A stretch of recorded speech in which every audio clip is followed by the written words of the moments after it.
자, 온라인 수업 한번 시작해 보겠습니다. 자, 첫 시간이네요. 자, 오늘 이 시간은 미안합니다라는 수필, 현대 수필, 장영희 님의 수필입니다. 자, 우선 장영희 님에 대해서 조금 여러분들이 좀 알고 계셔야 할 게 있습니다. 이분은요, 1952년에 태어나셔서 2009년도에 돌아가셨어요. 예, 향년 60년도 되지 않아서, 60세도 되지 않아서 돌아가셨다는 뜻이죠. 약간 몸에 태어날 때부터 소아마비, 약간 장애를 앓고 계셨던 분이셔요. 그러니까 이 장애가 있다라는 거, 이 글을 이해하는데 키포인트니까 좀 알고 계셔야 하고요. 그 다음에 이 장영희님은 서강대학교 영문과 교수셨어요. 그 교수로 계시다가 이제 돌아가셨던 분이십니다. 자, 이 수필은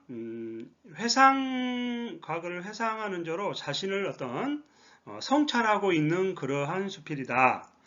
그리고 여기는 중요한 것은 일화가 나온다라는 거예요. 일화가 글씨가 쓰기가 좀 그러네요. 두 개의 일화가 나옵니다. 하나 본인의 어떤 일화와 아버지의 일화를 통해서 자신을 이렇게 성찰해 볼 수 있는 그런 글이다. 뭐 이 수필이 어려운 것은 아닙니다. 절대 어려운 것은 아닌데, 자, 선생님하고 읽어가면서 한번 내용을 살펴보도록 하겠습니다. 서양 사람들에 비해 그랬네요. 비해라는 말을 통해서 우리가 비교 대조하겠구나 라는 것을 우리가 알 수가 있죠. 비교 대조하겠구나.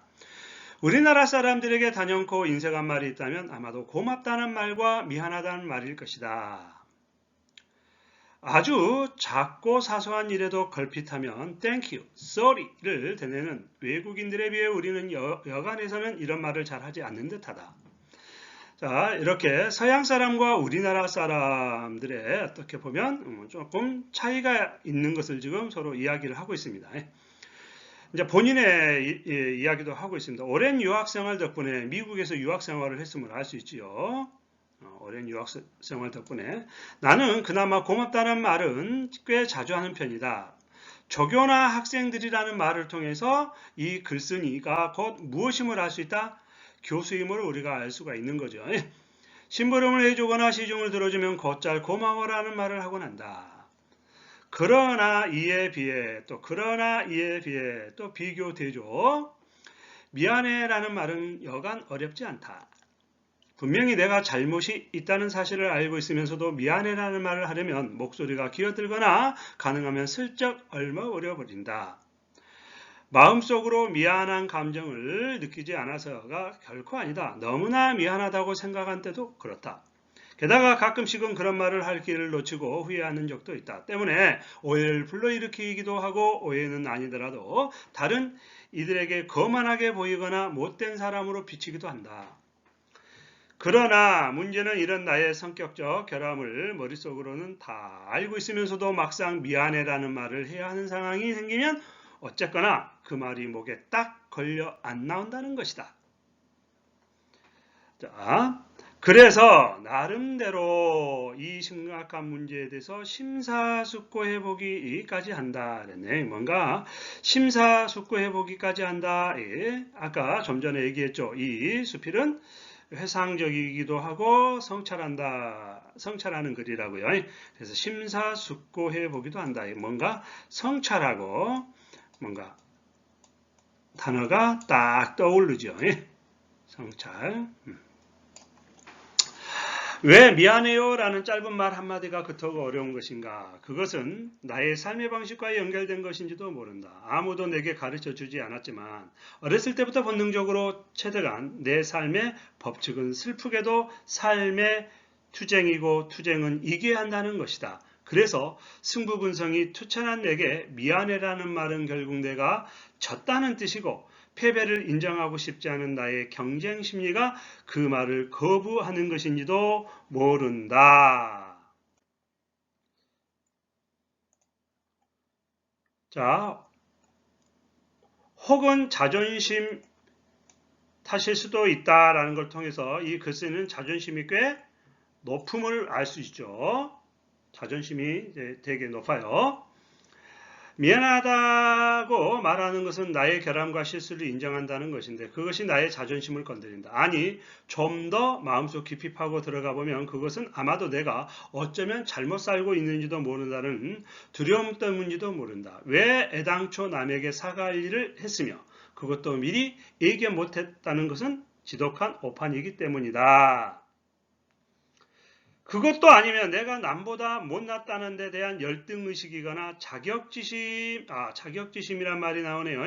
자, 이 글쓴이는 좀 전에 얘기했던 자존심은 높으나 자신감은 뭔가 좀 떨어지고 있음을 알 수 있죠. 아무래도 이것은 이분이 몸이 좀 많이 불편했던 어떤 장애를 갖고 있어서가 아닐까라는 생각을 해볼 수 있죠. 그래서 자존심은 높고 자신감은 낮고 만일 내가 스스로에 대해 자신감이 있다면 내가 잘못했고 그 사실에 대해 미안하게 생각한다는 것을 인정하는 것이 뭐가 그리 어렵겠는가? 어렵겠는가? 서리적 표현이 드러나죠. 여기까지가 우리가 이제 첫 번째 문단이라고 볼 수 있죠. 여기까지의 내용은 나가 미안하다는 말을 하기 어려운 이유를 지금 이야기하고 있죠. 내가 미안하다는 말을 하기가 어려운 이유들. 자, 그러면 이제는 이제 회상으로 갑니다. 지난주라는 말을 통해서 우리가 회상임을 알 수가 있죠. 그래서 이제 일화가 나오죠. 첫 번째 일화.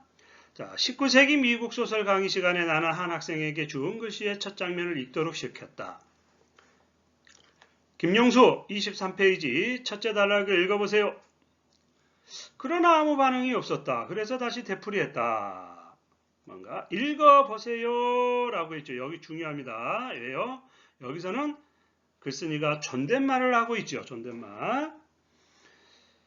그러나 아무 반응이 없었다. 그래서 다시 되풀이했다. 23페이지 첫째 문단 마리아 그랬네요. 마리아. 자, 여기서 이렇게 오면서 글쓴이의 태도 변화와 심리 변화를 알 수가 있죠.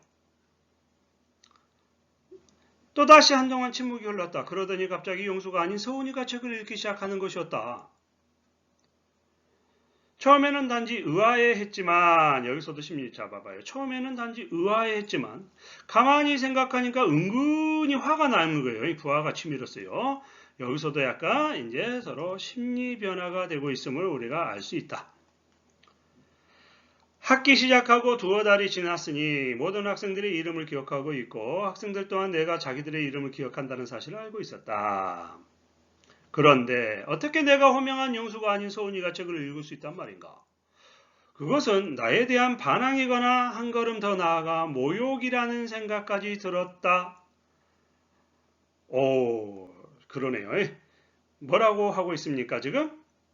모욕으로까지도 지금 생각을 하고 있는 거죠. 나에 대한 반항이거나 한 걸음 나아가 모욕이라고까지 생각까지 들었다. 뭔가 왜 이런 생각을 하냐면은 이 사람은, 이 글쓴이는 체면을 되게 중요시 여김을 알 수 있습니다. 이 부분이 체면을.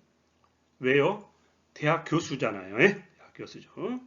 나는 화를 눌러 참고 책을 다 읽을 때까지 기다렸다. 그리고 냉담하게 말했다. 지금 책 읽은 학생이 김영수예요. 그렇죠? 그래도 이분은 인내심이 있음을 어디에서 알 수 있죠? 화가 나고 뭔가 모욕감이 느껴지는데 책 다 읽을 때까지 기다렸어요. 그래서 체면을 중시 여기지만 뭣도 뭔가 인내심과 참을성이 있는 사람임을 알 수 있죠. 아마 저 같으면 야 임마 네가 김영수야 라고 아마 읽고 있는 도중에 그랬을란가도 몰라요. 근데 이 글쓴이는 기다렸잖아요.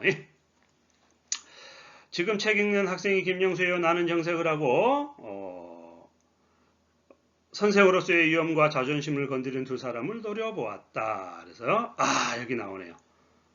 이분은 뭐가 높다? 자존심. 좀 전에 아까 얘기했었죠. 여기에서도 자존심 탓일 수도 있다. 뭐 이런 거. 자존심이, 이분은 대학 교수로서 자존심이 되게 높아요. 자, 그리고 자기 이름도 몰라요. 켜서간 친구 대신 대리대답하는 학생들이 있다더니 그렇게 하는 것이 아예 버릇이 돼서 이젠 친구 이름을 자기 이름인 줄 착각할 정도인가? 나는 뭐까지 했다? 야유까지 했다. 그러네요. 야유까지. 사과할 만한 이제 일이 이제 곧 벌어집니다. 예. 반 전체가 지죽은 듯 고요했다. 영수와 서우는 고개를 떨구고 있었다. 시간을 더 이상 허비할 수 없어서 강의를 계속했지만 수업이 끝나고도 기분이 썩 좋지 않았다. 그렇죠? 반 전체가 지죽은 듯 고요했다. 이것은 뭐 이제 직유법이죠. 그리고 뭐 지죽은 듯 이런 것은 우리가 이제 관습적 표현이다. 우리가 이제 자주 사용하는 관습적 표현이 드러나 있다. 직유법도 드러나 있고요. 그리고 오후에 퇴근 준비를 하고 있는데 학생 하나가, 여기서 학생 하나는 제3자입니다. 제3자예요. 영수도 아니고 서훈이도 아닌 다른 학생 하나가 찾아와 진상을 알려주었다.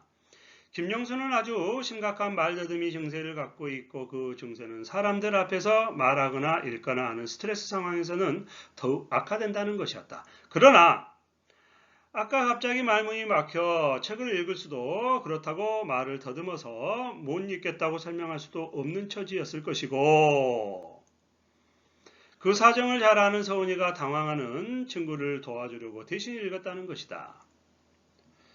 자, 대신 읽었다는 것이다. 그러니까 무슨 말입니까? 지금 이 글쓴이가 지금 이 상황을 전부 오해하고 있었다는 것을 알 수 있죠. 오해였음을 알 수가 있습니다.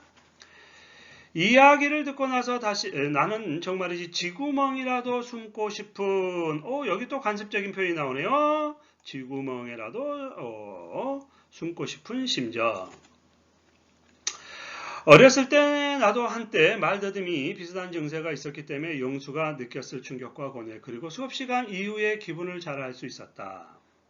자, 여기 잘 알 수 있었다. 우리가 요즘 많이 이야기하는 바로 뭡니까? 이게 공감을 해주고 있는 거죠. 글씨가 잘 안 써져요. 공감. 자, 공감을 해주고 있고 한자성어로 얘기하면 동병상련, 같은 처지였다라는 거죠. 동병상련이라는 한자성어 잘 기억을 하시고요. 미안하다고 해야겠다. 나는 속으로 생각했다. 하지만 어떻게 영수에게 수업 후에 오라고 할까? 그러면 영수가 더 부끄러워하지는 않을까? 아니면 삐삐번호를 알아내어 내게 전화를 하라고 할까? 하지만 말더듬이 증상은 전화로 말할 때 더 심각해지니까 그것도 별로 좋은 생각은 아닌 듯하다. 그렇다면 어떻게 사과를 할까? 이런저런 궁리를 하다가 가만히 생각해보니 정말로 내가 사과해야 하는 상황인가에 대해 의구심이 일어났다. 그래서 사과는 그때그때 해야 됩니다. 이게 시간이 지나면은 이제 곧 자신을 합리화하게 되는 거예요. 지금 선생님이 이 부분 빨간색으로 이렇게 한 부분에서 자신을 합리화하는 그 부분입니다. 보세요. 요건데 그게 정말 내 잘못이었는가 말이다. 영수에게 그런 문제가 있다는 것을 나는 애초부터 모르지 않았는가. 학교 시작할 때 미리 자기에게 이러한 문제가 있으니 호명하지 말아달라고 한마디라도 해줬으면 어련히 알아서 했을까 말이다. 게다가 선생 체면, 여기 또 나오네요. 체면 되게 중요시 여깁니다. 선생 체면에 학생에게 그런 말을 했다고 해서 사과할 필요가까지 있겠는가? 그리고 지금쯤 영수도 다 잊어버리고 있을지도 모르는데 괜히 사과해서 오히려 긁어부스럼이 될 수도 있다. 여기까지가 바로 자기 합리화입니다. 그래서 지금 아무래도 여기까지 보면 미안하다는 소리를 하지 않을 것 같아요. 영수에게 미안해라고 말할 필요가 없을 만한 온갖 구실들을 발견하고 나니 그제야 마음이 편안해졌고 오히려 사과하려고 했던 내가 어리석게까지 여겨졌다. 그러네요. 그리고 이 바쁜 와중에 그런 생각까지 하고 있다니 쓸데없는 시간 낭비라고 결론짓고 그냥 잊어버렸다. 그러네요. 그래서 여기까지가 이제 뭐예요? 두 번째 문단 정도로 보시면 될 것 같네요. 그래서 여기까지는 뭐냐면은 영수를 오해한 일에 대해 사과하지 않은 나 이렇게 보시면 되겠네요. 영수를 오해한 일에 대해 사과하지 않은 나 정도로 우리가 요지를 정리해 보도록 하겠습니다. 자, 그러면 여기서부터 다시 시작합니다. 이제 하지만 오늘 나는 미안합니다. 자, 오늘이라는 단어를 이렇게 확인할 수 있죠. 이제 시간이 흘렀어요. 그러니까 무슨 말이냐면 저번에는 이제 뭐였습니까? 지난주라고 하면서 시작을 했고 여기서는 오늘이죠. 지난주에 영수가 이제 이런 영수와 이런 일들이 있었고 오늘 그러니까 쉽게 이야기하자면 일화가 지금 순행적으로 진행되고 있으면 알 수 있죠. 두 가지 일화가 나옵니다. 첫 번째 일화는 끝이 났고요. 나는 미안합니다라는 말, 아니 그 말의 위력에 대해 다시 생각해 봐야겠다. 그래 주제입니다 이게. 미안합니다는 말의 위력. 저녁 때 아버지가 오피스텔에 있는 나를 데리러 차를 갖고 오셨다. 그랬네요. 아버지가 만나기로 한 약속 시간보다 조금 늦게 나갔는데 건물 뒤편에 있는 주차장 경비원이 아버지에게 현관 가까이에 차를 댔다고 소리를 지르고 있었다. 아버지는 계속 허리를 굽히며 뭐하고 계셨다? 사과하고 계셨다. 그러네요. 아버지가 사과하고 계셨다. 미안합니다. 잠깐만 있을 겁니다. 제가 기다리고 있는 사람이 곧 나올 겁니다. 자, 그러나 아버지 연세쯤 되어 보이는 경비원은 심하게 아버지를 힐책하셨다. 글쎄 기다리려면 저기 주차장 안에 차를 대고 기다리란 말이에요. 왜 하필 현관 앞에 차를 대냐고요? 미안합니다. 조금만. 아버지는 계속 미안합니다를 반복하고 계셨다. 그렇죠? 물론 차를 현관 근처에 대는 것은 금지되어 있지만 경비원에게 머리를 조아리는 아버지의 모습을 보자 너무 자존심 상하고 자, 이 글의 처음 부분에서도 이 글쓰님들에게 자존심이 세다고 그랬어요. 그래서 자존심 상하고 그러죠. 자존심 상하고 화가 나서 뭐 이런 말들 이게 자존심이 강하다는 거예요. 나는 경비원을 한번 흘끗 쳐다보고는 차에 올라탔다. 경비원은 잠시 나와 목발을 번갈아 가며 쳐다보았다. 자, 여기 나오죠. 목발을 번갈아 가며. 자, 이 수업 막 시작할 때 얘기했었죠. 이 장영이라는 작가는 서강대 대학 교수로 태어날 때부터 다리에 어떤 소아마비가 있어서 이렇게 목발로 원래 장애인 협회장까지 하셨던 분이셔요. 참 명언이 있죠. 이 세상의 모든 사람들은 다 장애인이다. 안경 끼고 있는 사람도 눈이 장애이지 않느냐. 그러니까 이 글쓴이는 아마 영수라는 아이가 이렇게 말 더듬는 증세를 갖고 있는 것에 대해서 크게 이렇게 다른 어떤 심정으로 바라보지는 않았을 것이라고 생각을 해요. 왜? 본인 자체가 장애인이셨으니까요. 그래서 본인이 이렇게 잠시 나와서 목발을 번갈아 가면서 쳐다보았다. 그러고는 아버지에게 깊이 머리를 숙이더니 아이고 정말 죄송합니다. 그렇죠? 아이고 정말 죄송합니다. 갈등이 해소되고 있죠. 누구하고 누구의 갈등이? 아버지와 경비원 사이의 갈등이 잠시 있었다라고 보면 되죠. 그 갈등이 이 부분에서 해소되는 부분. 왜 이분을 기다리고 있다고 말씀해 주시지 그랬어요. 그랬어요. 만약 그랬다면 아무 말도 하지 않았을 텐데요. 이분이라면 몸이 불편하시니까 여기 되셔야지요. 이분을 자주 봬요. 말을 하는 와중에도 그는 중간중간 미안합니다, 죄송합니다 라는 말을 여러 번 되풀이했다. 그랬네요. 여러 번. 그래서 만약에 그렇죠. 자, 만약에 그랬다면 아무 말도 하지 않았을 텐데요. 이 경비원 아저씨도 원칙대로는 하셨지만 원칙을 인지하고 계셨지만 원칙대로 말씀은 했지만 배려심은 가지고 있음을 알 수가 있죠. 만약 그랬다면 아무 말도 하지 않았을 텐데요. 배려심이 드러나죠. 자, 말을 하는 와중에도 그는 중간중간 미안합니다, 죄송합니다는 말을 여러 번 되풀이했다. 자, 이 경비원도 뭐라고 합니까? 미안합니다, 죄송합니다 하고 사과를 하지요. 사과를 하죠. 아버지는 또 아버지대로 괜찮습니다. 제가 잘못한 건데요. 죄송합니다. 라고 사과를 했고 두 사람은 서로에게 인사를 하고 헤어졌다. 차가 떠날 때 경비원은 손까지 흔들면서 우리들을 배웅해 주셨다. 주었다. 참 여기까지만 놓고 보더라도요. 또 한번 여기까지 읽어봅시다. 얼마나 아름다운 결말인가? 그랬네요. 얼마나 아름다운 결말인가? 이게 바로 뭐의 힘이다? 사과의 힘이다. 왜 이 사과의 힘은 자 해피엔딩으로 끝나죠. 서로 얼굴을 붉히고 마음 상하고 헤어질 수도 있는 일이었지만 두 사람은 모두 기꺼이 미안합니다 라고 사과를 했기 때문에 결과는 뭘로 끝났다? 해피엔딩으로 끝났다. 그래서 사과의 말은 문제를 해결해 줍니다. 어떤 문제 상황을. 하나 또 더 중요한 거. 첫 번째는 문제 해결을 해주고요. 두 번째는 우호적 관계를 형성하게 해줍니다. 우호적 관계를 형성하게 해주죠. 아마도 나라면 아버지처럼 사과하는 대신 금방 간다는데 왜 그러세요? 그렇게 융통성이 없으세요? 하면서 얼굴을 찌푸렸을 것이고 경비원도 사과하는 대신 그래도 원칙은 원칙이지 아무리 몸이 불편한 사람 기다린다고 차를 현관 앞에다 세우다니 생각하면서 뾰루뚱한 얼굴로 돌아섰을 것이다. 돌아섰을 것이다. 라고 뭐 한 거예요? 이분이 가정을 하는 거죠. 가정. 그래서 이런 상황. 그래서 본인은 더 갈등을 키웠을 수도 있다라는 거죠. 근데 아버지는 미안하다라는 말을 가지고 이렇게 뭔가 문제를 쉽고 원만하게 해결을 했다라는 것입니다.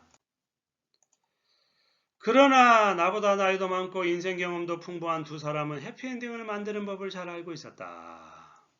자신의 잘못을 기꺼이 인정.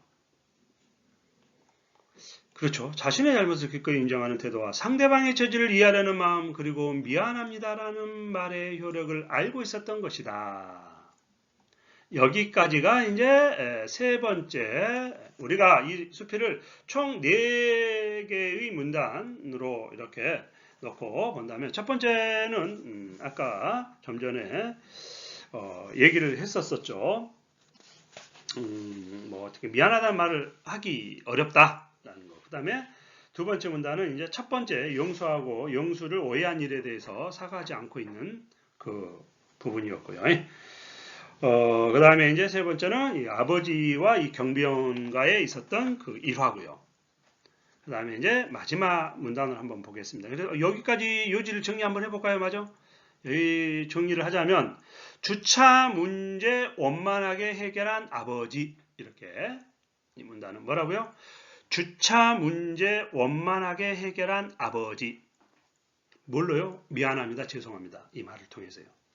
얼마나 이 말의 효력이 큽니까? 자, 그래도 나는 차를 타고 나서 아버지에게 투덜댔다. 아버지, 왜 그 사람한테 허리까지 굽히고 그래? 체신 없이 보이잖아. 아, 여기 또 나오네. 체신 없이 보이잖아. 무엇을 중시하고 있어요? 체면을 중시하고 있지요. 그러자 아버지가 의아한 표정으로 말씀하셨다. 체신? 원. 잘못한 거 사과하는데 체신은 무슨 체신이냐? 자, 참고로 그냥 여담으로 알려드릴게요. 자, 이 장영희님의 아버님도 교수셨어요. 더더군다나 서울대학교 교수셨어요. 그러면 뭔가 체면과 이런 체신 뭐 이런 것도 많이 생각을 하셨을 거예요. 근데 참 이분은 그런 게 없이 이렇게 뭔가 미안할 일을 했으니까 미안하다고 하고 사과하는 게 뭐가 죄냐? 그것이 무슨 체신하고 관계가 있느냐라고 말씀을 하시는 거죠. 여기서 이제 글쓰기는 느끼겠지요. 느껴야지요. 그래야 이게 수필이 되니까. 문득 영수 얼굴이 떠올랐다. 떠올라야죠. 자기가 잘못했으니까. 잘못한 거 사과하는데 선생 체면은 무슨 선생 체면? 오, 여기 아주 중요합니다. 자, 이게 바로 뭐예요? 성찰을 통해서 깨달음을 얻었지요. 자, 이게 지금 아버지의 말을 통해서 아니 잘못한 거 사과하는데 선생 체면은 선생 체면 무슨 선생 체면 이 말은 것 이제 이게 이 골상차를 통해서 이제 깨달음 얻었다는 뜻이에요. 자, 수업 중에 내가 한 말 때문에 영수가 아직도 상심해 있을지 모른다. 내일은 수업 끝나고 정식으로 사과해야지. 사과해야지. 아직은 사과 안 했어요. 자, 사과해야지 하고 뭐 한 거예요? 다짐한 거예요. 다짐한 거예요. 사과는 아직 안 했어요. 예, 영수야. 지난번에 미안해서 수업 중에 읽는 거 시키지 말라고 말해주지 그랬니? 모르고 그런 거니 용서해 줄 거지? 라고 했죠. 자, 이것은 사과한 게 아니라 이렇게 사과할 거라고 뭐 한 거다? 뭐 한 거다? 생각한 거다. 생각. 이거는 생각이다. 그죠? 여기까지는 생각이다. 이번 일을 계기로 나는 미안합니다를 좀 더 자주 말할 수 있을 것 같다. 오, 자, 뭘 알 수 있다? 글쓴이의 태도 변화를 알 수 있다. 자주 말할 수 있을 것 같다. 태도 변화요. 예? 자, 모르겠어요. 이제 요 수필을 쓴 다음에 이용수에게 사과를 했을지 안 했을지 우리는 이제 장영희 님이 아마 우리는 이제 했을 거라고 생각을 합니다. 근데 수필은 여기서 끝납니다. 자, 여기 마지막 문단의 내용은 우리가 그래 내용 요지를 한번 정리해 봅시다. 여기를 뭐라고 하냐면 과거 영수 일에 대한 나의 반성 정도로 우리가 정리를 합시다. 뭐라고요? 과거 영수 일에 대한 나의 반성 이 정도로 정리를 하겠습니다. 자, 작품을 한번 쭉 정리해 볼까요? 자, 경수필이에요. 경수필이고요. 반성적이고 자아성찰적이면서 과거 회상적인 성격을 띠고 있는 그런 수필이고요. 자, 주제는 미안합니다라는 말의 그 위력과 가치에 대해서 얘기를 하고 있습니다. 자, 그 다음에 특징은 대조되는 두 가지 일화를 제시했죠. 본인이 이제 수업 시간에 있었던 일화 영서와의 그 다음에 아버지와 경비원 사이에 있었던 그 두 일화를 제시했고요. 아버지의 일화를 통해서 자신을 되돌아보면서 주제의식을 이끌어내고 있는 게 이제 이 글의 특징이고요.